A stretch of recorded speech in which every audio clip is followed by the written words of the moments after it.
Hi everyone. So, ఈరోజు మనము one of the student ఎవరైతే మన కోర్స్‌లో జాయిన్ అయ్యి సక్సెస్ అయ్యారో, సో, తనని మనం సక్సెస్‌ఫుల్ ఫీడ్‌బ్యాక్ తీసుకుంటున్నాము.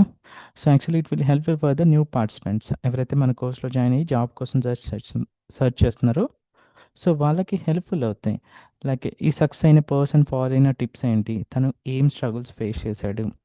అండ్ జాబ్ ఎలా క్రాక్ చేశాడు? ఇంటర్వ్యూ ఎలా అటెండ్ అయ్యారు? So let us discuss with him so that ఇది మీకు ఒక ఎంకరేజ్మెంట్ లాగా, అలాగే మీరు కూడా లైక్ ఒక ఆల్రెడీ ఎక్స్పీరియన్స్ చేసి జాబ్ క్రాక్ చేశాడు కదా. సో తను ఫేస్ చేసిన స్ట్రగుల్స్ వింటే మీకు ఒక లైక్ గైడెన్స్ లాగా ఉంటుంది. So let us discuss with him. Hi Venu. Yeah, hi, sir.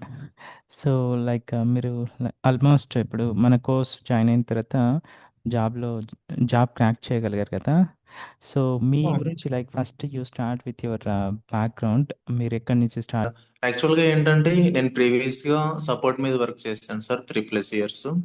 After that ఏంటంటే నాకు డెవలపింగ్ అనేది కొంచెం డిఫికల్టీగా అనిపించింది. అంటే లాంగ్ టైం సపోర్ట్ చేయడం వల్ల డెవలపింగ్ అనేది ఫోకస్ చేయలేకపోయాను ఆ కోడింగ్ అందు. మీన్ వైల్ తర్వాత అదే ఆ సపోర్ట్ మీదే రెజ్యూమే ప్లేస్ చేసి ఇంటర్వ్యూకి అటెండ్ అవ్వాలని ట్రై చేస్తూ ఉన్నాను. ఆ క్రమంలో ఏంటంటే ఇంకా నా వల్ల కాదన్న ఫీలింగ్ వచ్చి ఏదైనా కోడింగ్ లేనిది చూద్దాం అన్నట్లు ఒక థాట్ లో ఉన్నాను. మెయిన్ వైల్ మా వైఫ్ ఇక్కడ యూట్యూబ్స్ షార్ట్స్ చూస్తూ తనది ఒకటి సివైసి అనేసి మీరు ఏదో పాడ్కాస్ట్ ఇచ్చున్నారు సార్. చూజ్ యువర్ కెరీర్ ఏదో దాంట్లో సంథింగ్ ఆ దాంట్లో ఏంటంటే లెస్ కోడింగ్ అన్నట్లు ఉందని చెప్పి నేను వీడియో చూశాను.